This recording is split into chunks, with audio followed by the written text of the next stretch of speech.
हमारे लिए आज की तलावत इर्मिया नबी की किताब उसका 20वां बाब 10वीं आयत से लेकर 13वीं आयत तक।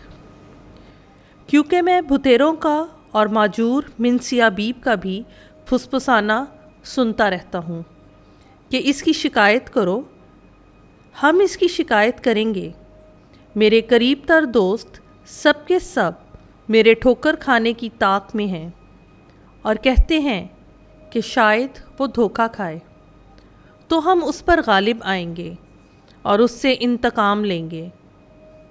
लेकिन खुदावंद मेरे साथ एक ज़बरदस्त बहादुर की मानद है, इसलिए मेरे सताने वाले गिर जाएंगे और गालिब ना आएंगे। वो निहायत शर्मिंदा होंगे क्योंकि वो कामयाब ना होंगे और उनकी शर्मिंदगी अबद तक बाकी रहेगी और फरामोश ना होगी।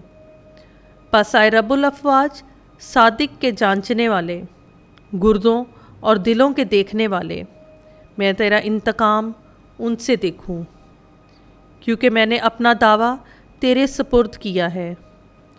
खुदावंद के लिए गीत गाओ, खुदावंद की तमजीद करो, क्योंकि उसने मिस्कीन की जान को बदकिरदारों के हाथ से छुड़ाया।